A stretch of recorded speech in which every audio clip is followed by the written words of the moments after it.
Logic हमने पढ़ा था एमएनसी। एमएनसी पहली बात तो यही पता होना चाहिए ना, एमएनसी होगा माइटोकॉन्ड्रिया, ठीक, क्लोरोप्लास्ट न्यूक्लियस, क्लोरोप्लास्ट और तुम्हारा क्या हो जाएगा न्यूक्लियस होगा, समझ रहे हो ना, इस ढंग से होगा माइटोकॉन्ड्रिया, क्लोरोप्लास्ट और न्यूक्लियस। तो सबसे पहले हम लोग पढ़ते हैं इसी क्लोरोप्लास्ट, पता है किस में आता है, प्लास्टिड में आता है, प्लास्टिड, क्लोरोप्लास्ट जो हमारा आता है ना वो प्लास्टिड में आता है। तो सबसे पहले हम लोग पढ़ते हैं प्लास्टिड, एकदम ध्यान से समझते जाना प्लास्टिड। अब क्या होता है कि it is a cell organelle only present in plants. ये केवल सेल ऑर्गेनेल है जो कि प्लांट में प्रेजेंट होता है, ठीक है। क्या होता है, स्फेरिकल हो सकता है, ये oval in shape, in shape, इसका शेप अलग अलग हो सकता है, ठीक है। ये क्या होगा बच्चों, डबल मेम्ब्रेन बाउंड होगा, डबल मेम्ब्रेन बाउंड होगा। और कहाँ पाया जाएगा, found in cytoplasm of plant के साइटोप्लाज्म में पाया जाएगा, ठीक। साइटोप्लाज्म क्या है, जो सेल होता है, सेल के अंदर लिक्विड और सेल ऑर्गेनेल को अगर आप मिला दोगे तो वो तुम्हारा साइटोप्लाज्म हो जाएगा, ठीक है, उसमें होता है, ये प्लास्टिक है, ठीक है। और अब कहा जाता है कि on the basis of function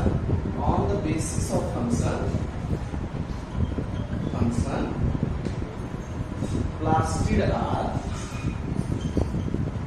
following type.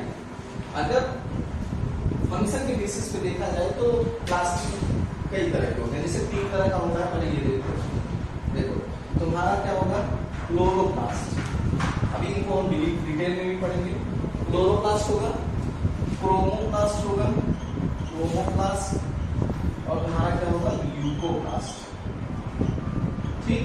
तो ये जो प्लास्टिड है ये प्लांट सेल में पाया जाता है, और इसको जब फंक्शन के बेसिस पे हम डिवाइड करें या डिफरेंशिएट करें तो 3 तरह का होगा, एक होगा क्लोरोप्लास्ट, दूसरा क्रोमोप्लास्ट और ल्यूकोप्लास्ट।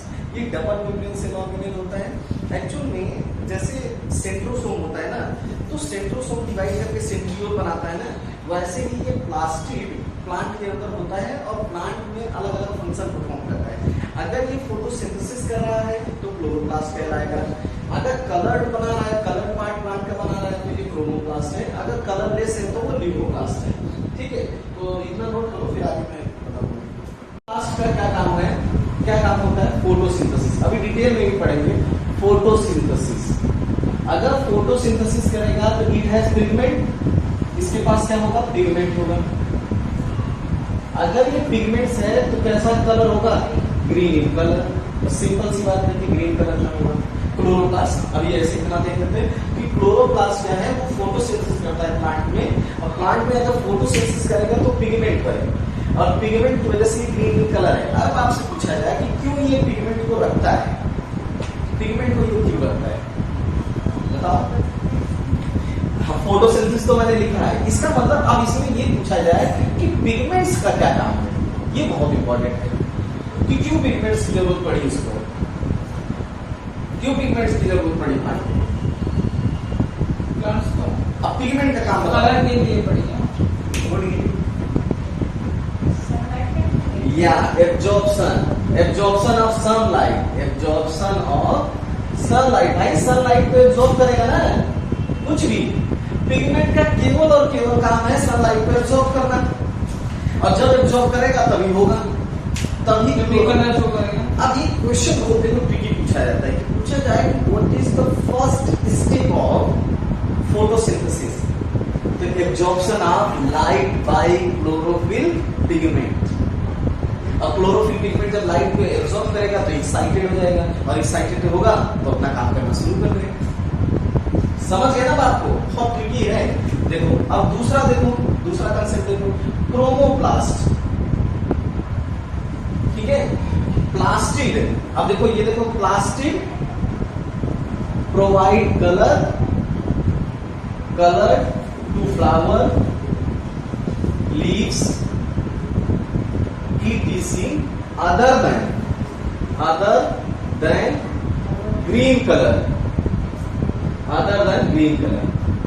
ग्रीन कलर के अलावा कोई भी अगर कलर आ रहा है, इसका मतलब वहां पे क्या है, क्रोमोप्लास्ट।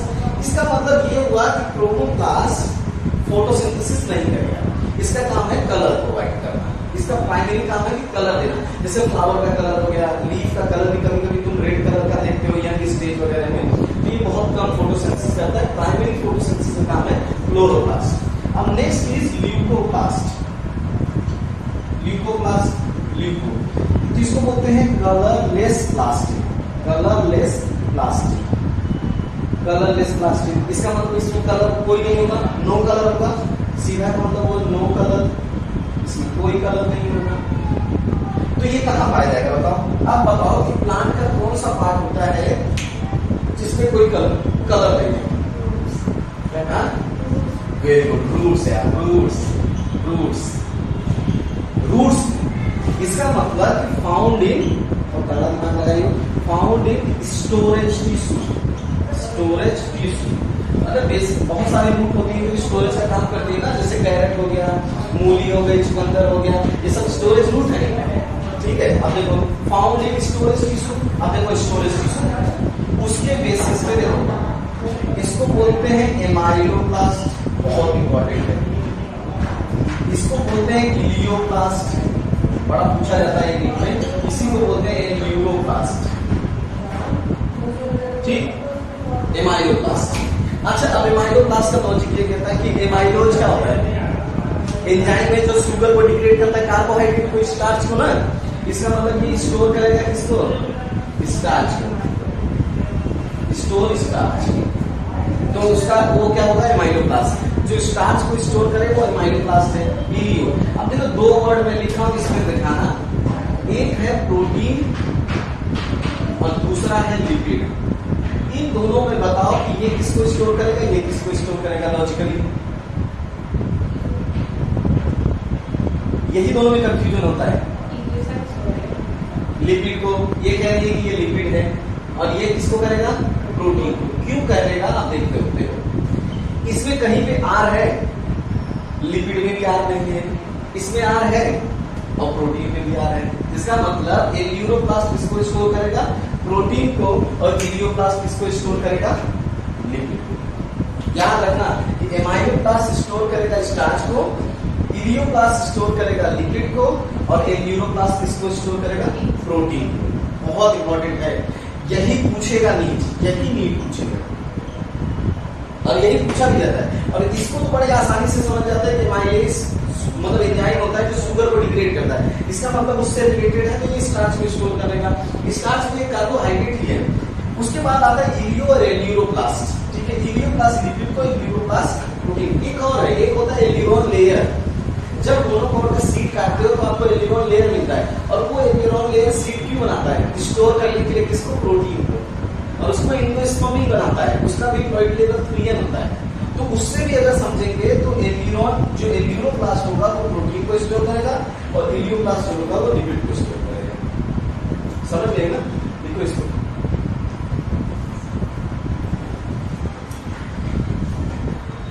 तो ये मत भूलना, किसी भी कंडीशन में ये मत भूलना कि जो इलियोप्लास्ट होता है वो स्टोर करेगा किसको? लिपिड को, ठीक है। और जो एलियोप्लास्ट है वो किसको स्टोर करेगा? एलियोप्लास्ट वाला किसको स्टोर करेगा? प्रोटीन को। कई बार पूछा जाता है, ठीक। ये बात क्लियर है हमारी। अब चलो हम क्लोरोप्लास्ट को डिटेल में पढ़ते हैं। तो बेसिकली जो ल्यूकोप्लास्ट होता है ना, वो स्टोरेजिंग फंक्शन। अगर आपसे क्वेश्चन पूछा जाए कि कौन सा प्लास्टिक होता है जो स्टोरेजिंग फंक्शन काम करता है, तो कौन? ल्यूकोप्लास्ट। यूपी में होता है ना, ल्यूको मतलब लुकाना, लुकाना का मतलब होता है छिपना, छिपनी, समझ गए? हाँ, यूपी में कहते नहीं है, अरे लुकाई गए, हाँ, लुका छिपी खेलता। तो इसका मतलब वो पोर्शन जो बाहर नहीं होगा प्लांट का, तो कौन सा पोर्शन बाहर नहीं होगा? रूट, तो वो स्टोरेज से काम करेंगे। अब चलो क्लोरोप्लास्ट को डिटेल में पढ़ते हैं। क्लोरोप्लास्ट, ठीक। अब पहला पॉइंट है कि semi autonomous cell organelle. Semi autonomous cell organelle क्यों बोलते हैं इसको सेमी ऑटोनोमस सेल ऑर्गेनेल? हाँ, क्यों बोलते हैं बताओ? तुम बताओ, सेमी ऑटोनोमस सेल ऑर्गेनेल इसको क्यों बोलते हैं? क्योंकि इसके पास अपना क्या होगा, डीएनए। डीएनए कैसा होगा, सिंगल होगा, बहुत बढ़िया। डबल स्टैंडर्ड होगा, डबल स्टैंडर्ड, और क्या होगा, सर्कुलर। सिंगल, डबल स्टैंडर्ड में सर्कुलर। याद रखना, एक ही, केवल एक ही क्रोमोसोम होता है, डीएनए एक ही होता है। दूसरा राइबोसोम होता है इसके पास। राइबोसोम कितने टाइप का होता है, 70s टाइप का। इसीलिए इन्हीं दोनों की वजह से ये प्रोकैरियोटिक नेचर को शो करते हैं। समझ गए, प्रोकैरियोटिक नेचर को शो कर देंगे। चलिए पहले ना पहले स्ट्रक्चर समझ लेते हैं, फिर मैं चीजों को बताता हूँ तुम्हें। अब तुमको पता है कि ये डबल मेम्ब्रेन बाउंड है ना, डबल मेम्ब्रेन। देखो डबल मेम्ब्रेन बना के डबल मेम्ब्रेन बाउंड होता है। देखो अब ये बनाऊंगा,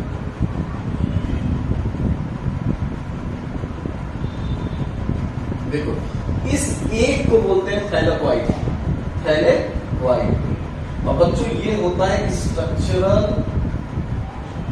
यूनिट ऑफ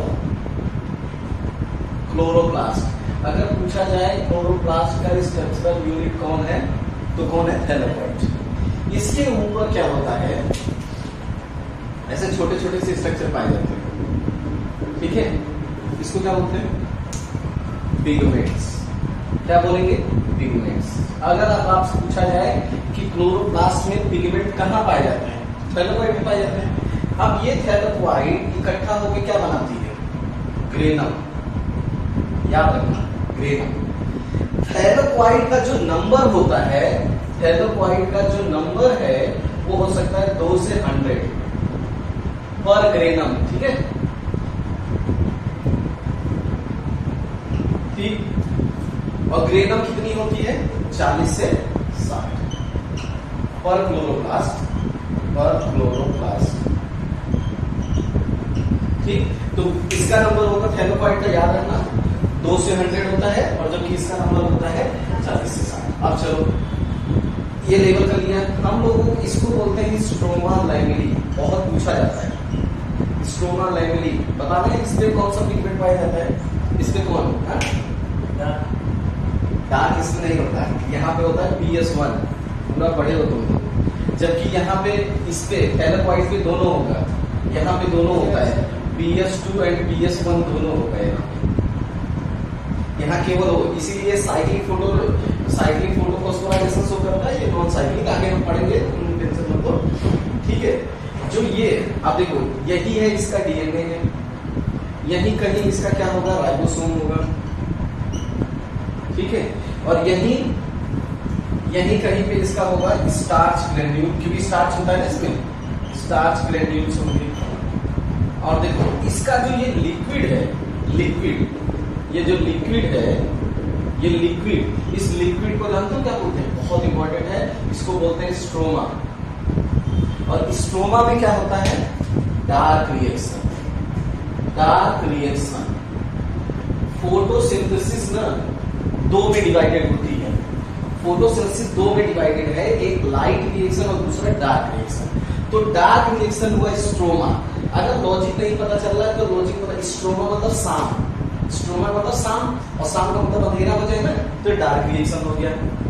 अब देखो यहाँ पे ये जो होता है, ये थैलेकोइड जो है या ग्रेनम जो है, थैलेकोइड या ग्रेनम जो है, ये साइड फॉर लाइट रिएक्शन, याद रखना, साइड फॉर लाइट रिएक्शन।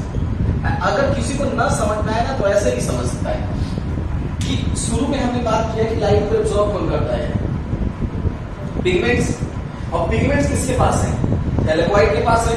इसका मतलब लाइट कहाँ होगी, थैलेकोइड के पास, तो लाइट रिएक्शन कहाँ होगी, थैलेकोइड में होगी। समझ गए कि नहीं, लाइट जिसके पास है वही तो रिएक्शन करेगा।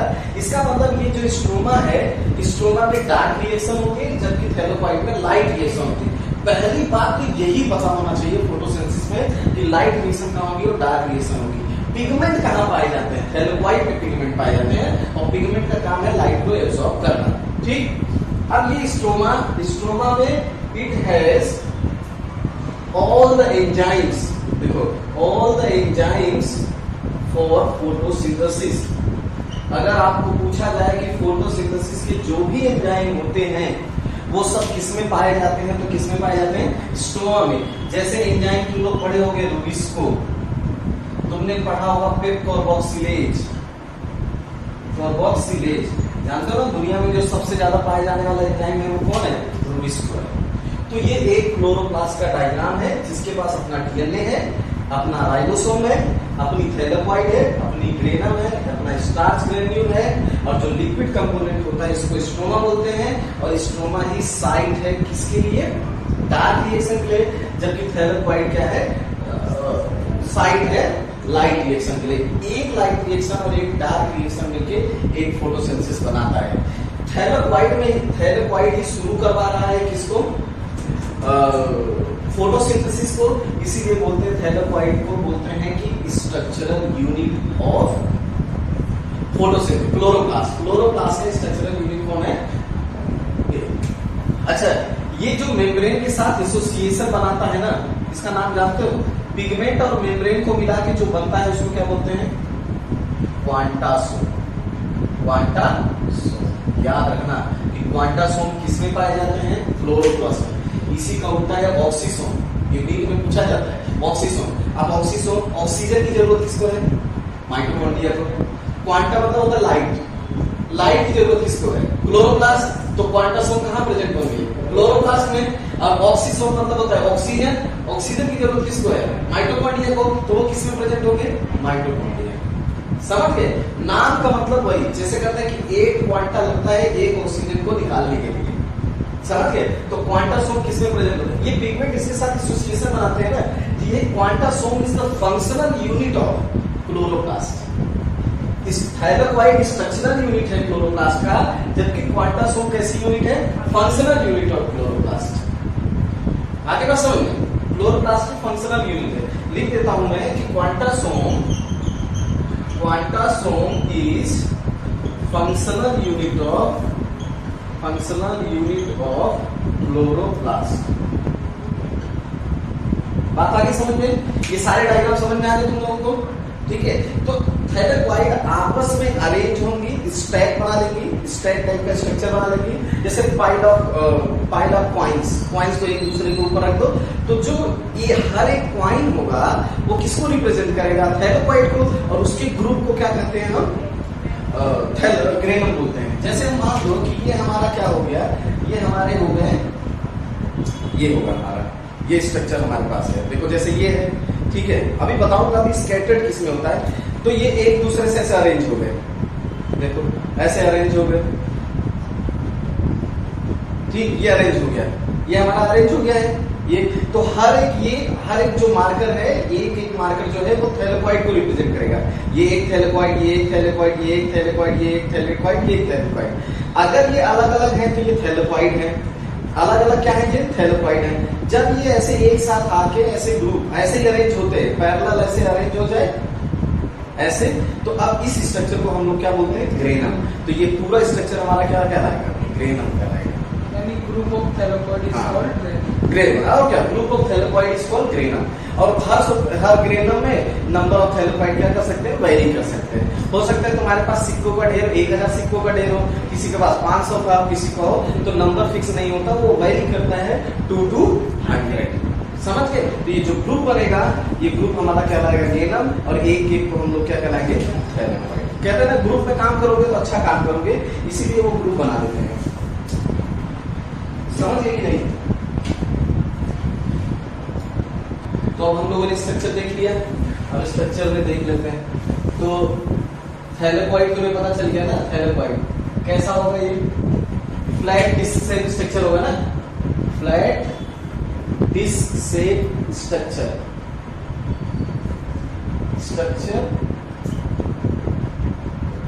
पिगमेंट। थैलेकॉइड अरेंज करके क्या बनाती है? थैलेकॉइड अरेंज पैरेलल, ठीक है, पैरेलल एंड फॉर्म ग्रेनम। और क्या बनाएगी? ग्रेनम बनाएगी। तो ये बात याद रखना कि वो ग्रेनम को बनाता है। थैलेकॉइड के surface of thylakoid has pigment thylakoid has pigment, okay, उसके सरफेस में पिगमेंट पाए जाते हैं। थैलेकॉइड को क्या बोलते हैं? Thylakoid called structural unit, structural unit of chloroplast. जो बातें अभी मैंने तुम्हें बताई है वही मैं लिख रहा हूं। स्ट्रक्चरल यूनिट बोलते हैं क्लोरोप्लास्ट की। क्वांटासोम को बोलते हैं, क्वांटासोम फंक्शनल यूनिट है, functional unit of chloroplast, chloroplast. ठीक, अब क्लोरोप्लास्ट करता क्या है? क्लोरोप्लास्ट को क्या बोलते हैं बताओ? Chloroplast called kitchen of cell, called kitchen of cell, kitchen of cell. और रिस्पॉन्सिबल फॉर होता है क्या? Responsible for photosynthesis. अगर किसी को फोटोसिंथेसिस करना है या वो ऑटोट्रॉफिक है, अगर ऑटोट्रॉफिक ऑर्गेनिज्म है तो उसके पास क्लोरोप्लास्ट पाया जाएगा। स्कैटर्ड, अब एक क्वेश्चन बताओ, स्कैटर्ड थैलेकॉइड किसमें पाई जाती है? Scattered thylakoid lamellae, thylakoid lamellae. जब स्कैटर्ड होगा ना तो लैमेली लाइक दिखेगा ना तुम्हें, किसमें पाई जाती है? जिसमें ऐसे थैलेकॉइड ग्रेनम ना बनाए, नो ग्रेनम फॉर्मेशन, एल्गी में, याद रखना एल्गी में, क्योंकि जैसे जैसे आगे बढ़ेंगे वैसे वैसे थैलेकॉइड अरेंज करके ग्रेनम बनाने लगेंगे, जबकि स्कैटर्ड किसमें होंगी? एल्गी होता है। और पता है कि एल्गी सबसे लोवेस्ट प्लांट होते हैं, तो स्कैटर्ड होता है, उसमें ग्रेनम नहीं बनता, याद रखना, समझ गए? एक स्ट्रक्चर बताओ जो फोटोसिंथेसिस तो करता है लेकिन वो क्लोरोप्लास्ट नहीं है। Structure which do photosynthesis but वो क्लोरोप्लास्ट नहीं है। जिसे लाइट में लगेंगे जो, हाँ, कोई एक स्ट्रक्चर का नाम बताओ जो फोटोसिंथेसिस तो करता है लेकिन वो क्लोरोप्लास्ट नहीं है। हाँ? पानी अंदर रहता है। स्ट्रक्चर पूछ रहा हूँ मैं, स्ट्रक्चर, एक स्ट्रक्चर बताओ जो कि फोटोसिंथेसिस तो करता है लेकिन देखो क्लोरोप्लास्ट को रिस्पॉन्सिबल माना गया है ना फोटोसिंथेसिस के लिए, जो फोटोसिंथेसिस तो करता है लेकिन वो क्लोरोप्लास्ट नहीं है।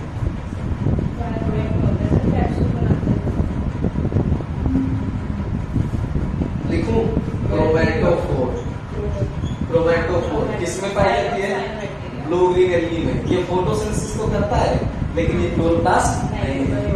अब ऐसे थोड़ा सा घुमा दिया जाए तुम लोग समझ नहीं पाते हो कि ये फोटोसिंथेसिस, हाँ बैक्टीरिया में जो फोटोसिंथेसिस करते हैं वो क्रोमैटोफोर की वजह से होता है, लेकिन क्लोरोप्लास्ट नहीं है, क्लोरोप्लास्ट लाइक स्ट्रक्चर है, ठीक है कि नहीं? तो इसका मतलब जो फ्लाइट डिस्क स्ट्रक्चर होता है उसी को लोग हम लोग थैलेकॉइड बोलते हैं। और थैलेकॉइड पैरेलल अरेंज कर जाएंगे और क्या बनाएंगे? ग्रेनम बनाएंगे। ग्रेनम का नंबर वगैरह मैंने तुम्हें बता दिया। इसके सरफेस पे थैलेकॉइड के पिगमेंट्स होंगे और उस पिगमेंट थैलेकॉइड ही कहलाती है क्या? स्ट्रक्चरल यूनिट कहलाती है, ठीक है? और इसी पिगमेंट और मेम्ब्रेन में क्वांटासोम बनाते हैं और क्वांटासोम क्या होता है? Functional unit of chloroplast. जहां भी क्लोरोप्लास्ट होगा वहां फोटोसिंथेसिस होगा, और अगर फोटोसिंथेसिस ऑर्गेनिज्म है तो वो ऑटोट्रॉफिक होगा, ठीक है? हमेशा जो क्वेश्चन पूछा जाएगा वो स्ट्रक्चर से ही क्वेश्चन पूछा जाएगा, ठीक है? और एक स्ट्रक्चर है जिसका नाम है क्रोमैटोफोर, जो ब्लू ग्रीन एल्गी में पाया जाता है। बहुत इंपॉर्टेंट क्वेश्चन है। जो ब्लू ग्रीन एल्गी जिसको साइनोबैक्टीरिया बोलते हैं, ये फोटोसिंथेसिस तो करता है लेकिन ये क्लोरोप्लास्ट नहीं है। किसमें कहा जाए कि थैलेकॉइड की जो लैमेली होती है वो स्कैटर्ड होती है, तो एल्गी में पाई जाती है। समझ गए? जितने भी एडवांस कैरेक्टर होंगे या कोई चीज बहुत अच्छे से होगी ना, तो जैसे जैसे ऊपर जाओगे ऐसे ऐसे होगा। जैसे एंजियोस्पर्म में सबसे एडवांस कैरेक्टर होंगे, खूब बढ़िया क्लोरोप्लास्ट होता है। क्लोरोप्लास्ट कई तरह के होते हैं, different types of chloroplast form. Algae देखो, एल्गी में ही algae has different types of chloroplast. Algae has different types of chloroplast. जैसे तुम कहते हो कप से क्लोरोप्लास्ट, स्पाइरल क्लोरोप्लास्ट, कप से क्लेमाइडोमोनास क्लोरेला में पाया जाता है क्लोरोप्लास्ट। स्पाइरल क्लोरोप्लास्ट स्पाइरोगायरा में। यूलोथ्रिक्स में कैसा होता है? गर्डल शेप होता है, सी शेप होता है जिसको बोलते हैं। स्टार शेप किसमें होता है? जिग्नेमा में होता है। रेटिकुलेट किसमें होता है? ओडोगोनियम में होता है। तो इसका शेप अलग अलग हो सकता है। क्लोरोप्लास्ट का शेप अलग अलग होता है एल्गी के अंदर ही। अब उस एल्गी के अंदर कई तरह के थे, लेकिन जैसे जैसे आगे बढ़ते जाएंगे उसका शेप फिक्स होता जाएगा, स्फेरिकल और ओवल तक हो जाएगा। तब फिर हमारा कैसा हो जाएगा? जैसे ही एल्गी से आगे निकलेंगे क्लोरोप्लास्ट किस तरह का होना शुरू होगा, मतलब ऑर्गेनाइज करना शुरू होगा, ठीक है? कप से क्लोरोप्लास्ट जैसे मैं बता रहा हूँ ये है, तो ऐसे कप की तरह बना होता है, ऐसे ही बना होता है। कप से क्लोरोप्लास्ट है, ऐसा दिखे तो तुम पहचान दोगे ये क्लोरेला या क्लेमाइडोमोनास होगा। क्लोरेला फ्लैगेला नहीं होता, क्लेमाइडोमोनास फ्लैगेला। ऐसे ऐसे हो, स्पाइरल हो, तो तो स्पाइरोगाइडा है। समझ में कि नहीं? स्टार शेप हो ऐसे तो तुम समझ जाओगे जिग्नेमा है। तो क्लोरोप्लास्ट भी अगर आपसे पूछा जाए कि क्लोरोप्लास्ट कई तरह के होते हैं या डिफरेंट टाइप्स ऑफ क्लोरोप्लास्ट किसमें पाए जाएंगे, तो एल्गी में। और स्पेशली किसमें पाया जाएगा, कौन सी algae? Green algae. Green algae में डिफरेंट तरह के क्लोरोप्लास्ट पाए जाते हैं। अब आपसे कहा जाए क्या क्लोरोप्लास्ट का एक ही शेप होता है, तो नहीं, कई तरह के शेप होते हैं। ठीक है, जैसे क्वेश्चन पूछा जाए सिंगल क्लोरोप्लास्ट किसमें पाया जाएगा, अब बताओ। Single chloroplast found in single chloroplast, अब बताओ सिंगल क्लोरोप्लास्ट फाउंड इन किसमें सिंगल क्लोरोप्लास्ट पाया जाएगा? एल्गी। एल्गी जैसे यही क्लेमाइडोमोनास है, क्लोरेला, क्लोरेमाइडोमोनास या क्लोरेला सिंगल ही तो है। अभी जो मैंने बनाया ये सिंगल क्लोरोप्लास्ट ही तो है, सिंगल क्लोरोप्लास्ट, सिंगल क्लोरोप्लास्ट है तो सिंगल क्लोरोप्लास्ट। लेकिन जैसे जैसे आगे बढ़ेंगे देखो, अब एल्गी क्या होती है? यूनिसेलुलर है, जैसे क्लेमाइडोमोनास, क्लोरेला वगैरह यूनिसेलुलर एल्गी है। जब एक सेल है तो एक ही क्लोरोप्लास्ट रखेगा, आएगा समझ। और जैसे जैसे हायर ऊपर की तरफ चलेंगे, एंजियोस्पर्म की तरफ जाएंगे, ब्रायोफाइट, टेरिडोफाइट, जिम्नोस्पर्म और एंजियोस्पर्म, क्लोरोप्लास्ट का नंबर बढ़ता जाएगा। तो क्लोरोप्लास्ट का नंबर वेरी कर सकता है 1 to many। क्लोरोप्लास्ट का नंबर वेरी करेगा तो 1 to many। तो इसका मतलब chloroplast can be 1 to many, एक और एक से ज्यादा हो सकते हैं। अगर पूछा जाए कि एक क्लोरोप्लास्ट किसमें होगा तो तुम तुरंत बता देना कि एक क्लोरोप्लास्ट एल्गी में। अगर आपसे पूछा जाए कि क्या एग्जांपल है, कैसे बताओगे, तो तुम कह देना कि यह क्लेमाइडोमोनास और क्लोरेला है, इसमें सिंगल क्लोरोप्लास्ट पाया जाता है। और क्लोरोप्लास्ट कब से होता है? तो क्लोरोप्लास्ट का नंबर देखो, जहां जितना ज्यादा फोटोसिंथेसिस होगी क्लोरोप्लास्ट का नंबर उतना ज्यादा है। जिनको कम फोटोसिंथेसिस की जरूरत होगी कम क्लोरोप्लास्ट। अब यूनिसेलुलर और जब एक सेल है तो एक सेल क्या बहुत ज्यादा रखेगा क्या? नहीं। तो सिंगल यूनिसेलुलर ऑर्गेनिज्म अगर फोटोसिंथेसिस कर रहा है तो क्या रखेगा? एक क्लोरोप्लास्ट को रखेगा। अब प्लांट तो बहुत बड़ा है, एंजियोस्पर्म बहुत बड़े होते हैं, बहुत ज्यादा उनके पास स्पेस है, मल्टीसेलुलर है, तो मल्टीपल क्लोरोप्लास्ट रखेंगे। समझ गए कि नहीं? लेकिन एल्गी जो होती है जैसे क्लेमाइडोमोनास और क्लोरेला, उनके पास सिंगल क्लोरोप्लास्ट होता है। स्कैटर्ड थैलेरोबाइट किसमें पाई जाएंगी? एल्गी में, क्योंकि अभी ऑर्गेनाइज करके वो ग्रेनल नहीं बनाएंगे। समझ गए?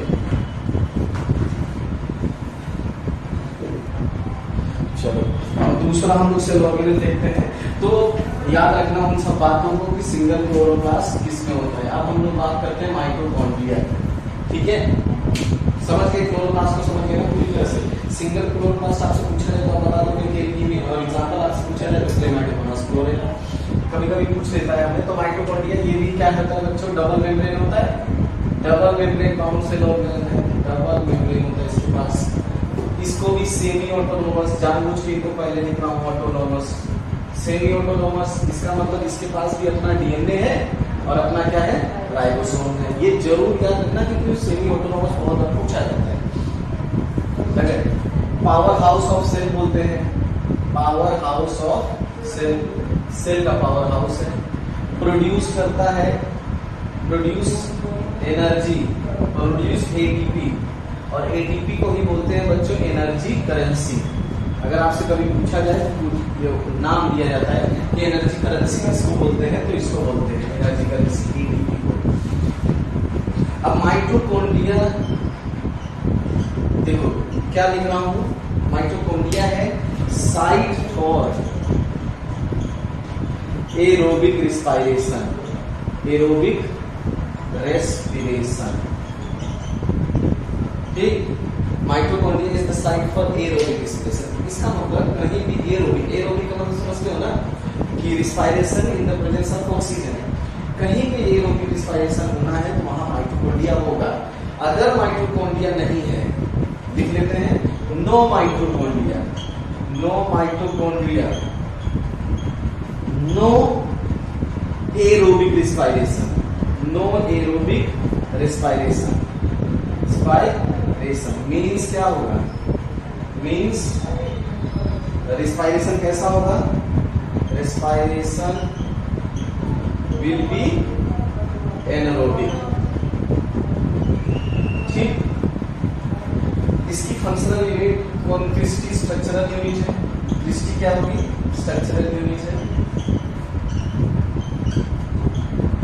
और इसका ऑक्सीसोम होता है, ऑक्सीसोम ये लिखा, और ये क्या है, फंक्शनल यूनिट है। फंक्शनल बहुत इंपॉर्टेंट है माइटोकॉन्ड्रिया, अगर माइटोकॉन्ड्रिया ना होगा तो बहुत सारी चीजें नहीं होती। तो number of mitochondria, more active cell, more active cell, more active cell, more mitochondria, more mitochondria. जितना ज्यादा एक्टिव सेल होगा माइटोकॉन्ड्रिया का नंबर उतना ज्यादा होगा। समझिए, ये बात जरूरी है। इसका मतलब shape of mitochondria also very कहता है, स्फेरिकल होता है, स्फेरिकल, ओवल, ईटीसी, बहुत तरह का इनसे। ठीक, जैसे और बताओ कौन सा सेल ऑर्गेनल बताया था जो एक से ज्यादा फॉर्म में एग्जिस्ट करता है, एक से ज्यादा फॉर्म में कौन एग्जिस्ट करता है, लाइसोसोम। ठीक, क्योंकि वो जिस तरह के ऑर्गेनिज्म को मारेगा उसी तरह का बन जाएगा लाइसोसोम, इसलिए यूमोर्फिज्म शो करता है। याद रखना, लाइसोसोम प्राइमरी होता है, सेकेंडरी होता है, टर्सरी होता है, क्वाटरनरी होता है, कई तरह के लाइसोसोम होते हैं। और कई तरह का होना मतलब उसका कई सारा सेप है, और कई सारा सेप है जिसका मतलब वो यूमोर्फिज्म को शो करेगा। आई बस समझ। तो ये जो माइटोकॉन्ड्रिया है ये हमारा डबल मेम्ब्रेन होता है, इसके पास अपना डीएनए और राइबोसोम, और राइबोसोम जानते हो कौन सा एस होगा, 70S होगा। डीएनए सिंगल होगा, सर्कुलर होगा, डबल स्ट्रैंडेड होगा। एटीपी प्रोड्यूस करता है, एनर्जी करेंसी है, powerhouse of the cell इसको बोलते हैं। Mitochondria site for aerobic respiration, इसका मतलब हुआ जहां भी माइटोकॉन्ड्रिया नहीं होगा एरोबिक रेस्पिरेशन नहीं होगा, एरोबिक रेस्पिरेशन होगा। क्रिस्टी इसकी स्ट्रक्चरल यूनिट है, और ये बनाता कौन है, इनर मेम्ब्रेन, इनर मेम्ब्रेन। अभी डायग्राम हम बनाते हैं, इनर मेम्ब्रेन हमको क्रिस्टी बना के देता है। ऑक्सीसोम इसका फंक्शनल यूनिट है, ऑक्सीजन। ठीक है, ऑक्सीजन का रोल है। अब मोर एक्टिव सेल है तो उसमें माइटोकॉन्ड्रिया क्या होगा, ज्यादा होगा, और एक्टिव कम है तो माइटोकॉन्ड्रिया का नंबर क्या होगा, एनर्जी चाहिए होगी, क्योंकि एनर्जी कितना ज्यादा होगा यही प्रोड्यूस करेगा। तो ऑक्सीजन को क्या मतलब, माइटोकॉन्ड्रिया को ऑक्सीजन पसंद है। ठीक है, जैसे क्लोरोप्लास्ट को लाइट पसंद है तो इसको ऑक्सीजन पसंद है।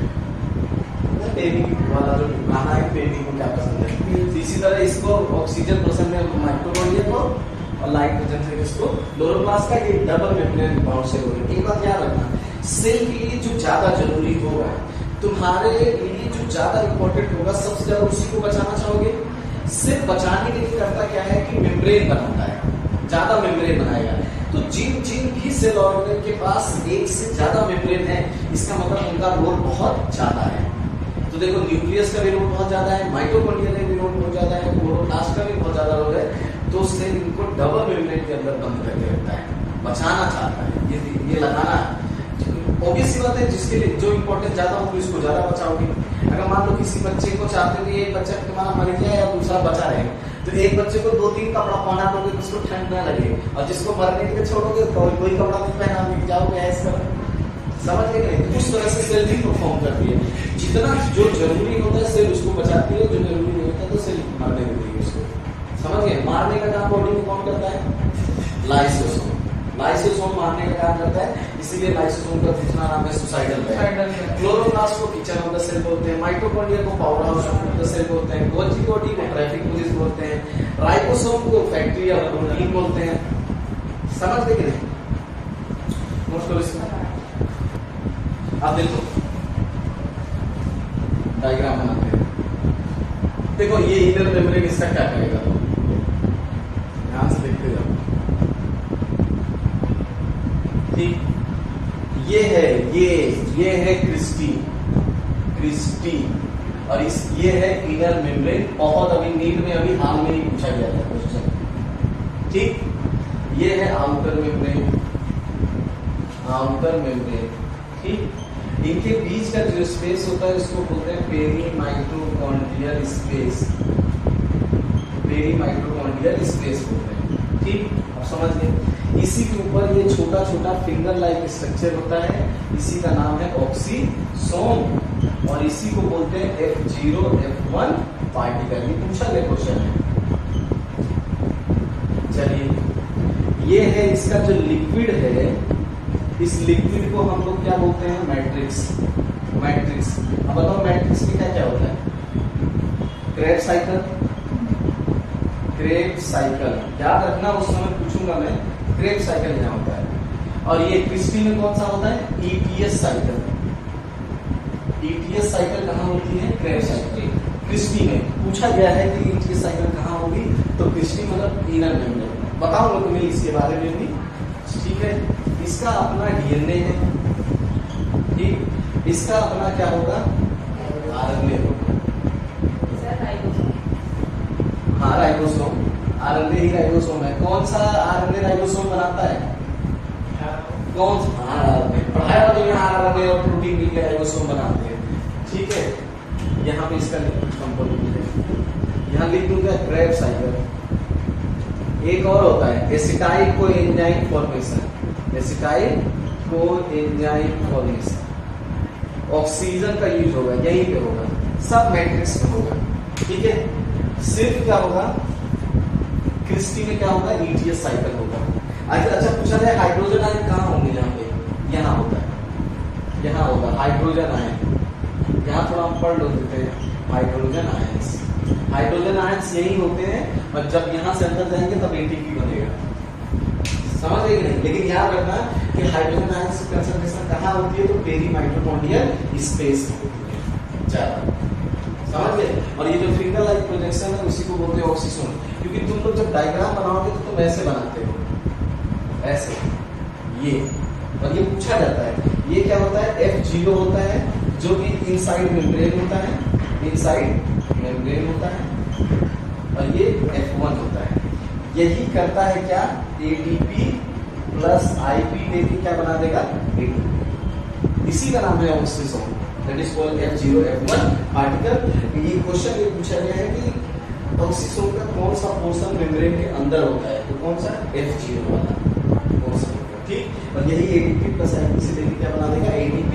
और ऐसे ही आता है वो हाइड्रोजन अंदर से बाहर। ये जो कह रहा हूं ना, ऐसे आता है हाइड्रोजन बाहर। जब ये हाइड्रोजन बाहर आने लगता है तो इसको एनर्जी दे देता है, और ये एनर्जी ATP। समझिए, ये माइटोकॉन्ड्रिया का एक डायग्राम है, ठीक है। इलेक्ट्रॉन माइक्रोस्कोप से इन सबको दो तो इनर मेम्ब्रेन है माइटोकॉन्ड्रिया की। इनर मेम्ब्रेन को ही क्रिस्टी बोलते हैं।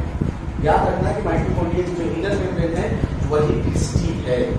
और क्रिस्टी में होता है ईटीएस साइकिल, जबकि मैट्रिक्स में होता है क्रेब्स साइकिल। और जो ग्लाइकोलिसिस से पाइरुवेट बनता है, वो पाइरुवेट स्टाइल कोएंजाइम में कहाँ कन्वर्ट होता है? मैट्रिक्स में होता है, समझे। कोई भी एरोबिक से रिलेटेड प्रोसेस है, ऑक्सीजन की से रिलेटेड कोई भी रिएक्शन होती है, वो मैट्रिक्स में होती है, ठीक है। क्योंकि मैट्रिक्स में सारे एंजाइम पाए जाते हैं। जो सेल का लिक्विड कंपोनेंट होता है उसी में सारे एंजाइम होते हैं, चाहे क्लोरोप्लास्ट हो, चाहे न्यूक्लियस हो, चाहे माइटोकॉन्ड्रिया हो, सारे एंजाइम उसी लिक्विड में होंगे, ठीक है। एक एंजाइम है जो यहाँ पे केवल पाई जाती है क्रिस्टी में, इनर मेम्ब्रेन। तो उसका मैंने एक लॉजिक बनाया है। लॉजिक एक ही एंजाइम है, जैसे माल क्रिस्टी से डाइवोर्स, माल क्रिस्टी से डाइवोर्स, ठीक है। माल मतलब होगा माइटोकॉन्ड्रिया, माइटोकॉन्ड्रिया। क्रिस्टी का मतलब क्रिस्टी ग्रुप। इसमें एक एंजाइम होता है, एस से होगा सक्सिनिक, और डाइवोर्स से क्या होगा? डिहाइड्रोजिनेज।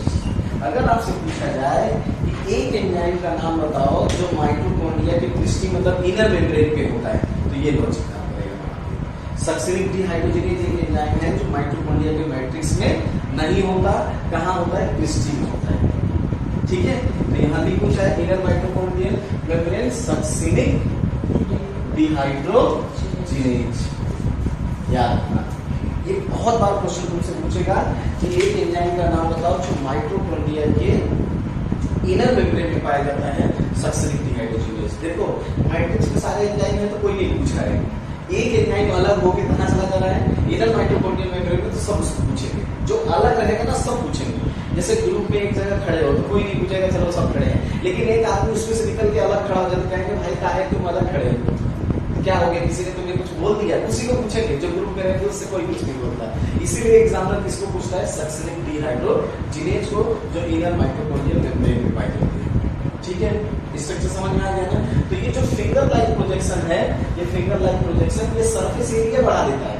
तो आपसे अगर पूछा जाए कि माइटोकॉन्ड्रिया क्यों क्रिस्टल को बनाता है, तो वो surface area for the aerobic respiration, की रिस्पायरेशन ज्यादा हो इसलिए सरफेस एरिया बढ़ जाता है। तो हमारे पेट में भी तो ज्यादा एब्जॉर्प्शन हो इसलिए विलाई बन जाती है, ज्यादा एब्जॉर्प्शन हो तो विलाई। तो ये क्रिस्टल बनाता है किसलिए, कि सरफेस एरिया बढ़ाने के लिए, कि अगर क्रिस्टल जितना ज्यादा होगी सरफेस एरिया उतना ज्यादा होगा, रिस्पायरेशन उतना ज्यादा होगा। समझ गए, ठीक है नहीं। और फिर वो स्ट्रक्चर पूछता है एटीएस साइकिल कहाँ होती है, किसका साइट है, क्या है, यही सब पूछा जाता है इसमें। ठीक, तो क्रिस्टी जो होता है, क्रिस्टी जो है वो इंक्रीज कर देगा, increase surface area, surface area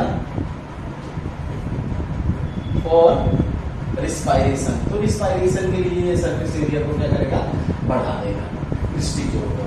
ठीक है कि नहीं। और देखो succinic dehydrogenase, succinic dehydrogenase, hydrogenase is the only enzyme found on inner mitochondrial membrane, inner mitochondrial membrane, inner mitochondrial membrane जिसका नाम क्या है, क्रिस्टी है। More active cell more mitochondria, जितना एक्टिव सेल होगा माइटोकॉन्ड्रिया उतना ज्यादा होगा। ठीक है, चलिए अब हम लोग बात करते हैं नेक्स्ट। तो माइटोकॉन्ड्रिया का फंक्शन तुम्हें पता है कि प्रोड्यूस करेगा एनर्जी को by the process called aerobic respiration. ठीक है, एरोबिक रिस्पायरेशन, एरोबिक रिस्पायरेशन, तो उसके लिए रिस्पॉन्सिबल कौन है, mitochondria. Mitochondria more energy produce, more ATP produce. याद रखना, इसका मतलब मैं कहना ये चाहता हूँ कि एरोबिक रिस्पायरेशन होगा तो ज्यादा एटीपी बनता है। जब तुम एरोबिक रिस्पायरेशन करोगे तो तुम्हें नेट गेन 2 ही एटीपी मिलेगी, और जब एरोबिक प्रोसेस करोगे, एरोबिक में मिलता है 8। गलत है, एरोबिक होगा तब ग्लाइकोलिसिस, एरोबिक होगा तब ग्लाइकोलिसिस नेट एटीपी 8 देगा। अगर एनारोबिक है तो ग्लाइकोलिसिस 2 एटीपी देता है, नेट गेन 2 एटीपी का होता है। ठीक है, वीडियोस हैं वो उसको देख सकते हो आप। ठीक है, नेक्स्ट हमारा जो सेल ऑर्गेनेल है that is called nucleus, nucleus. ठीक, और इसी को बोलते हैं न्यूक्लियाई। तो न्यूक्लियाई क्या होगा, प्लूरल होगा, तुम्हें पता है ये सिंगुलर है, प्लूरल है। तो इसको क्या बोलेंगे हम लोग, डबल मेम्ब्रेन बाउंड होता है, डबल मेम्ब्रेन बाउंड है। ठीक, वेल डेवलप्ड किसमें होता है, वेल डेवलप्ड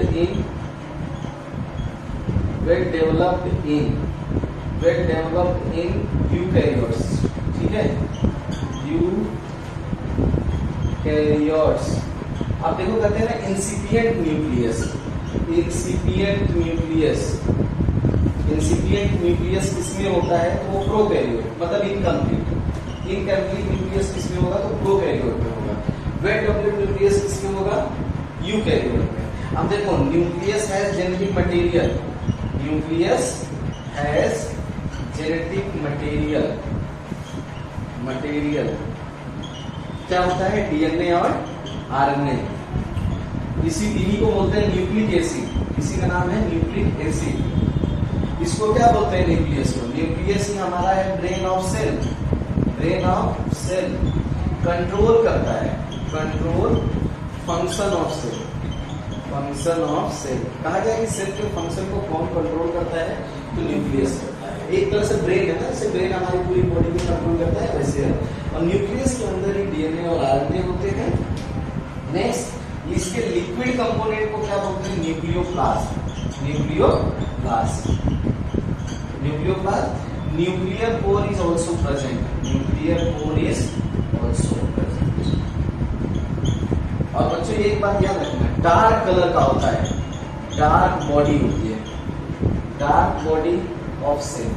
सेल के अंदर जो सबसे काला नजर आए ना, वो समझ लो कौन है, न्यूक्लियस है। तो डार्क कलर का स्ट्रक्चर जो होता है उसको हम न्यूक्लियस बोलते हैं। ठीक है, समझ गए ना? तो ये जो न्यूक्लियस है उसी का प्लूरल फॉर्म हमारा न्यूक्लियाई है। डबल मेम्ब्रेन कौन होता है? वेल डेवलप होता है यूकैरियोट में। इंसिपिएंट या वेल डेवलप जिसमें नहीं होता वो प्रोकैरियोट। पता है ना, प्रोकैरियोट में न्यूक्लियर मेम्ब्रेन नहीं होता। और nucleus has a genetic material DNA और आरएनए, डीएनए आरएनए होता है और इसी को न्यूक्लिक एसिड बोलते हैं। न्यूक्लिक एसिड इसीलिए बोलते हैं इसको क्योंकि न्यूक्लियस में पाए जाते हैं। और इसको ब्रेन ऑफ द सेल कहते हैं। ये कंट्रोल करता है सेल के सारे फंक्शन को। लिक्विड को बोलते हैं न्यूक्लियोप्लास्ट। जो लिक्विड कंपोनेंट होता है उसको बोलते हैं न्यूक्लियोप्लास्ट। और न्यूक्लियर पोर प्रेजेंट होता है, ये बताऊंगा। और ये डार्क कलर बॉडी होती है। डार्क कलर का स्ट्रक्चर कहीं भी हो तो उसको बोलते हैं। इसका एक नया नाम है कैरियो। कैरियो मतलब होता है काला, मतलब कैरियो मतलब न्यूक्लियस होता है। न्यूक्लियस का कलर कैसा होता है? काला। ये लॉजिक है कि कैरियो मतलब होता है जैसे karyokinesis, division of nucleus, karyogamy, fusion of nucleus. तो इसका वर्ड कैरियो लिखते हैं, अभी मैं यूज भी करूंगा इसको। ठीक है, ठीक है। आप देखो, इधर देखो, ये कोर है। ऐसे देखो, ऐसे जाएगा, ऐसे जाएगा। ठीक है, ये कोर है, इसी को बोलते हैं एक्सोनियम। ठीक है, ठीक। अब देखो इसमें ऐसे माइक्रोट्यूब्यूल्स होंगे। अभी मैं तुम्हें पढ़ाता हूँ। 1 2 3 4 5 6 ऐसे ये माइक्रोट्यूब्यूल है। देखो पैरेलल अरेंजमेंट है। देखो ये माइक्रोट्यूब्यूल्स हैं, माइक्रोट्यूब्यूल्स। अच्छा, अगर ये जो फ्लैजेला है, ठीक, इसमें माइक्रोट्यूब्यूल्स जो होंगे तो अगर ये प्रोकैरियोट में होता है तो इसका अरेंजमेंट ऐसे होता है 9+0 का। ठीक, अगर यही इसमें हो फ्लैजेला यूकैरियोट का हो तो ये बनता है 9+2 का। अभी मैं तुम्हें एक डायग्राम बना के दिखा देता हूँ। माइक्रोट्यूब्यूल का अरेंजमेंट बहुत इंपॉर्टेंट है। ठीक, यदि तो 9 बनाओ, 1 2 3 4 5 6 7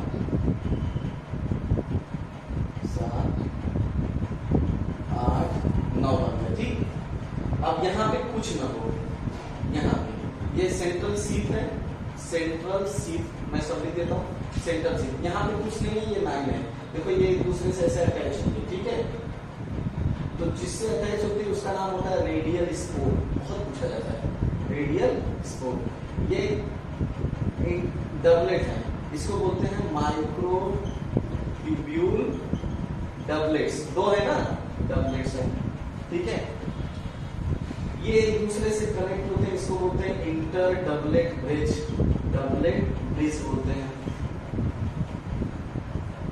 और यहाँ पे ऐसे छोटा छोटा स्ट्रक्चर होता है, ऐसे छोटा छोटा स्ट्रक्चर होता है, इसको बोलते हैं लिंकस। ठीक, ये इंटर डबलेट ब्रिज है, ये लिंकस है। तो अब देखो हमारा ये काउंट करोगे तो 1 2 3 4 5 6 7 8 9। ठीक है, 1 2 3 4 5 6 7 8 9 10 तक 10 हो गया है ना। ठीक है, 9 हो गया। ठीक, ये 9 है हमारे और बीच में कुछ नहीं है तो ये होगा 9+0। तो माइक्रोट्यूब्यूल का अरेंजमेंट कैसा हो गया? 9+0। जैसे ही यहाँ बीच में 2 लगा दें, ठीक, तो ये होगा 9+2। तो ये वाला कौन सा हो जाएगा? यूकैरियोट का हो जाएगा अरेंजमेंट। और ये वाला किसका हो जाएगा? प्रोकैरियोट का। डिफरेंस पता चल रहा है ना? यूकैरियोट में सेंटर में माइक्रोट्यूब्यूल डबलेट होते हैं, जबकि प्रोकैरियोट में सेंटर में माइक्रोट्यूब्यूल डबलेट नहीं होता। तो ऑब्वियस सी बात है, जो एडवांस है वो यूकैरियोट का है और जो एडवांस नहीं है वो प्रोकैरियोट का है। तो ये कैसा स्ट्रक्चर है? स्फेरिकल स्ट्रक्चर होता है। Spherical structure with microtubules. और यही नीट में पूछा जाता है कि जो प्रोकैरियोटिक फ्लैजेला होता है उसमें माइक्रोट्यूब्यूल्स का अरेंजमेंट कैसा होता है? 9+0 होता है। और जो यूकैरियोट होता है उसमें माइक्रोट्यूब्यूल का अरेंजमेंट कैसा होता है? 9+2। ये सारा समझ के, ये माइक्रोट्यूब्यूल्स के डबलेट हैं, 2 हैं। ये आपस में कनेक्ट होते हैं इंटर डबलेट ब्रिज के थ्रू। इनमें छोटा छोटा स्पाइक निकला होता है जिसको लिंकर बोलते हैं। ठीक है, इसी में होता है नेक्सीन प्रोटीन होता है, जो डाइनिन और नेक्सीन। ठीक है, होता है। तो ये दूसरे को, और ये डबलेट जो सेंट्रल से अटैच होता है उसका नाम है रेडियल स्पोक। बहुत बार क्वेश्चन आया है कि जो पेरीफेरी वाले होते हैं वो सेंटर के साथ जिससे अटैच होते हैं उसका नाम होता है रेडियल स्पोक, ठीक है। और यही पैरेलल अरेंज करके माइक्रोट्यूब्यूल फ्लैजेला बनाते हैं। और यही जो इसका कोर होता है इसी को एक्सोनल, यही तो बनाया था मैंने, ये बीच में। अगर ये बीच में 2 हो जाए तो यूकैरियोट और ना हो तो प्रोकैरियोट, ठीक है। तो अगर यहाँ 2 लगा दें तो ये 9+2 हो जाएगा, अगर यहाँ पे हटा दें तो ये 9+0 हो जाएगा। बस यही डिफरेंस है। तो ज्यादा वाला हमेशा यूकैरियोट को दो और कम वाला किसको दो, प्रोकैरियोट। 3 डायग्राम बनाता हूँ, इसको ध्यान से देखो, अभी पता चल जाएगा। माइक्रोट्यूब्यूल प्रोटीन का अरेंजमेंट मैं डाल देता हूँ, arrangement of microtubule protein, arrangement of microtubule protein, tubulin protein या माइक्रोट्यूब्यूल बोल सकते हो, कुछ भी बोल सकते हो ना, बहुत अच्छे से। देखो 3 बनाते हैं, एक बॉक्स ये बना लेते हैं, एक यहाँ बना लेते हैं, सब में डिफरेंस पता चल जाएगा, और एक यहाँ बना लेते हैं। ये 3 हमारे पास है, समझ गए कि नहीं? अभी तुम्हें डिफरेंस पता चल जाएगा कि कैसे करते हैं। सिर्फ अरेंजमेंट के डिफरेंस के बेसिस पे ना ये इनको बोलते हैं, कौन किसमें होगा ये भी पता चल जाएगा तुमको कि कौन किसमें पाया जाता है। और ये बहुत इंपॉर्टेंट भी है एग्जाम पॉइंट ऑफ व्यू से। अब देखो इधर, अब हम बना रहे हैं, देखो 1 3 4 5 6 7 8 9, ये 9 हो गया, ठीक है। यहाँ पे सेंटर में बना दिया, इनको अटैच कर दिया, ठीक, ऐसे करते हैं। तो जिससे अटैच हो रहा है उसका नाम है रेडियल स्पोक, रेडियल स्पोक, ठीक है। तो ये दोनों जो हैं ये क्या है, माइक्रोट्यूब्यूल तो है, माइक्रोट्यूब्यूल 2 है तो डबलेट बोल देते हैं हम लोग, क्या बोल देते हैं, डबलेट, ठीक। देखो ये आपस में भी जुड़े रहते हैं, आपस में जो जुड़े होते हैं इसी को बोलते हैं inter doublet bridge, inter doublet bridge बोलते हैं इसको। और ये पता है किस प्रोटीन का बना होता है, बहुत इंपॉर्टेंट है, नेक्सीन, नेक्सीन होगा। और ये देखो ये होगा ना, ऐसे होगा, सब में होगा, तो ऐसे छोटे छोटे आर्म्स निकलते हैं, ये इसको बोलते हैं लिंकर्स, क्या बोलते हैं, लिंकर्स। और ये इसमें क्या प्रोटीन पाया जाता है, टाइमिन। और इसी के पास होता है माइटोकॉन्ड्रिया, पूछा गया क्वेश्चन है, जो एनर्जी प्रोड्यूस करेगा और इसको हेल्प करेगा। तो ये 9 है, तो ये हो गया 9+0। बीच में मैंने कुछ नहीं बनाया, चलो आगे चलते हैं, बनाते हैं सेम चीज। 1 2 3 4 5 6 7 8 9, लेकिन सेंटर में मैंने ये बना दिया, सेंटर में बना दिया, नाम सब कुछ सेम है, सब कुछ सेम, कार्ड व्हील की तरह स्ट्रक्चर दिख रहा है ना, सब कुछ सेम है। तो यहाँ हो जाएगा 9+2, 9+2 हो गया ना, 9 पेरिफेरल होंगे, 9 क्या होंगे, पेरिफेरल, और 2 क्या होंगे, सेंट्रल होंगे। माइक्रोट्यूब्यूल्स 2 सेंटर वाले माइक्रोट्यूब्यूल और 9 तो में पेरिफेरल वाले, 9+2। तो भाई ये इसका मतलब ये यूकैरियोट का क्या है, फ्लैजेला है, फ्लैजेला का अरेंजमेंट है माइक्रोट्यूब्यूल में। और ये इसमें क्या हो जाएगा, प्रोकैरियोट का फ्लैजेला, फ्लैजेला में माइक्रोट्यूब्यूल कैसे अरेंज है, ये हो गया, ठीक है। नाम सब कुछ वही रहेगा। अब यहाँ पे देख लेते हैं 3 का बन जाए, 1 2 3 4 5 6 7 8 9। यही जो डबलेट है वो किसमें, माइक्रोट्यूब्यूल ट्रिपलेट में हो जाए, क्या होता है, ट्रिपलेट में, ट्रिपलेट हो जाए। जो यहाँ डबलेट थे वो किसमें कन्वर्ट हो जाए, ट्रिपलेट में। तो ये हुआ 9+0, क्या हुआ, 9+0, लेकिन 9 क्या होगा, ये ट्रिपलेट होगा, क्या होगा, ट्रिपलेट होगा। और ये कैसे स्ट्रक्चर है, कार्ट व्हील की तरह, बैलगाड़ी के पहिए की तरह, और इसी का नाम होता है कौन, सेंट्रियोल। तो सेंट्रियोल में माइक्रोट्यूब्यूल का अरेंजमेंट कैसा होता है, 9+0 होता है, लेकिन ये 9 क्या होंगे, ट्रिपलेट होंगे। डबलेट की जगह क्या होंगे, ट्रिपलेट। तो जहां पे डबलेट होगा वहां फ्लैजेला होगा, और जहां ट्रिपलेट होगा वहां क्या होगा, सेंट्रियोल। इसीलिए कहते हैं सेंट्रियोल फ्रॉम बेसल बॉडी। क्या बनाएगा, basal body for cilia and flagella. Cilia and flagella पूछा जाए कि who form the basal body, इसका मतलब कहीं ना कहीं इसी टाइप की स्ट्रक्चर से सीलिया एंड फ्लैजेला निकले हुए हैं, इसलिए सेंट्रियोल को बोलते हैं कि ये बेसल बॉडी बनाता है, किस लिए, सीलिया एंड फ्लैजेला के लिए। ये अरेंजमेंट है माइक्रोट्यूब्यूल्स का। पूछा जाए अगर 9+0 टाइप ऑफ माइक्रोट्यूब्यूल का अरेंजमेंट है तो प्रोकैरियोट का फ्लैजेला है। अगर माइक्रोट्यूब्यूल का अरेंजमेंट 9+2 है, डबलेट है, तो वो यूकैरियोट है। अगर 9+0 हो लेकिन क्या हो, ट्रिपलेट हो माइक्रोट्यूब्यूल्स, तो इसका मतलब वो क्या है, वो सेंट्रियोल है। ठीक है, और सेंट्रियोल बेसल बॉडी है, इसका मतलब सीलिया एंड फ्लैजेला इसी से इमर्ज होंगे, इसी तरह के स्ट्रक्चर। ठीक है, देखो एक बार और देख लो। ठीक है, ये नाम सब कुछ एक रहेगा, याद रखना कि लिंकर्स में डाइनिक प्रोटीन होगा, और जो नेबर वाले को ज्वाइन करता है इंटरडबलेट ब्रिज, उसको नेक्सिन बोलते हैं। ठीक है, तो ये नाम सब वही रहेगा, बस अरेंजमेंट अलग है।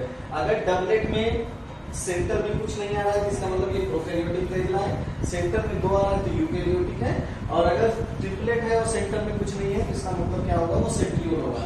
और सेंट्रियोल एक कार्ड भी टाइप स्ट्रक्चर होता है। थोड़ा सा सेंट्रियोल के बारे में पढ़ लेते हैं तो क्या होता है, पता है ना, सेंट्रियोल सेल डिवीजन में यूज होता है। सेल डिवीजन के टाइम सेंट्रियोल यूज होता है, जो अपोजिट पोल पे चला जाता है, क्रोमोसोम को खींचता है। तो अब तो पढ़ते हैं सेंट्रोसोम। ठीक है, तो ये प्रेजेंट होगा, present in animal cell only. ठीक है, एनिमल सेल ओनली, इसका मतलब ये अब्सेंट है प्लांट में, अब्सेंट इन प्लांट। कैसा होगा, सिलेंड्रिकल स्ट्रक्चर होता है, सिलेंड्रिकल स्ट्रक्चर होता है, surrounded bye amorphous substance,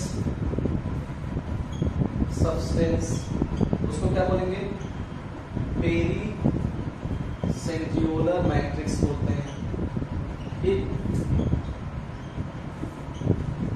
centriole में जो सेंट्रियोल होता है वो डुप्लीकेट कर जाता है, सेंट्रियोल डुप्लीकेट, मतलब ये देखो सेंट्रोसोम क्या करता है, centrosome divide and form centriole. ठीक, कब करता है, एस फेज में, वो सेंट्रियोल होता है। तो सेंट्रियोल देखो पेयर में होता है, सेंट्रियोल फाउंड इन पेयर,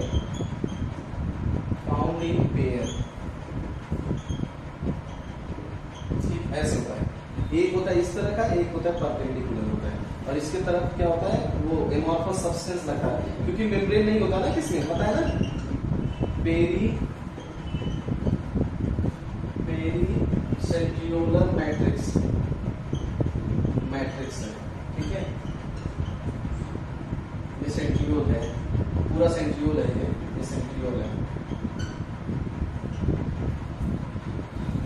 तो सेंट्रियोल किसमें हेल्प करता है, सेंट्रियोल नो मेम्ब्रेन ना, कोई मेम्ब्रेन नहीं होता इसमें। ठीक है, और किसमें हेल्प करेगा, हेल्प इन सेल डिवीजन, और बहुत देखा जाए तो सेपरेशन ऑफ क्रोमोसोम जो एनिमल सेल में सेपरेट होते हैं, उसको कौन खींचता है, खींच के अलग कौन करता है, सेंट्रियोल करता है। और सेंट्रियोल ये माइक्रोट्यूब्यूल्स हैं, ये माइक्रोट्यूब्यूल प्रोटीन ही है। ठीक है, ये एक परपेंडिकुलर होता है, एक इधर होता है, एक ऐसे फ्लैट होगा, एक परपेंडिकुलर होता है, इसको कौन करेगा, एमॉर्फस सब्सटेंस, इसको बोलते हैं पेयर। हाँ, ये पेयर में पाए जाते हैं। ठीक है, पेयर में होते हैं सेंट्रियोल। अपोजिट में चले जाएंगे, ऐसे अपोजिट में चले जाएंगे, ये जो क्रोमोसोम है ना, इसको ऐसे खींचेंगे, तो ये स्ट्रक्चर होता है ना, ये जो स्ट्रक्चर है ये सेंट्रियोल ही है तुम्हारा। ठीक है, और ये खींचेगा और क्रोमोसोम को अलग करेगा, तो ये help in the cell division. ठीक है, अगर एनिमल सेल को इसको अपसेट करेंगे तो पता नहीं क्या होगा, फिर कोई और करेगा। तो ये सेंट्रियोल प्रकृति में एनिमल सेल असेंडिक प्लांट, ठीक है। और सिलेक्टिकल स्ट्रक्चर होता है surrounded by the amorphous substance, उसको पेरिसेंट्रियोल मैट्रिक्स बोलते हैं, ठीक है। Centrosome divide to form centriole in S phase. अगर पूछा जाए कि सेंट्रियोल का रेप्लिकेशन कहाँ होता है, एस फेज में होता है, ठीक है। ठीक है, centriole found in a pair बना दिया है तुमको। सेंट्रियोल के पास कोई मेम्ब्रेन नहीं होती और ये करता है सेल डिवीजन में हेल्प करता है। और माइक्रोट्यूब्यूल का अरेंजमेंट कैसे होगा, माइक्रोट्यूब्यूल प्रोटीन इसमें क्या होंगे, माइक्रोट्यूब्यूल प्रोटीन वो होगा 9+0 और ये होगा ट्रिपलेट। बस एक चीज इसमें याद रखना कि जो इसका सेंटर वाला पोर्शन होता है ना, ये सेंटर वाले पोर्शन को आप बोलते हैं। जैसे उसमें सेंट्रल सील बोलते थे, सीलियम फ्लैजिला वालों में सेंट्रल सील बोलते थे, बस इसमें क्या बोलते हैं, हब बोलते हैं। हब जो सेंटर वाला पोर्शन होगा उसको क्या बोलेंगे, हब बोलते हैं। बाकी सारी चीजें सेम है और घर में।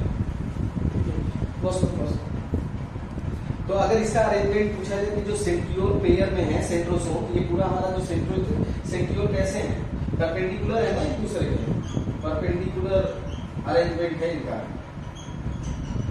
एक ऐसा होगा, एक इस तरह का होगा, इस तरह का अरेंजमेंट होता है। और इसमें जो प्रोटीन है, अगर प्रोटीन का नाम पूछेंगे तो प्रोटीन हमारा इसमें क्या है, ट्यूबुलिन प्रोटीन। मैंने तुम्हें पहले बताया है, इसकी जो प्रोटीन का नाम है, प्रोटीन इसमें कौन होता है, ट्यूबुलिन प्रोटीन, ठीक।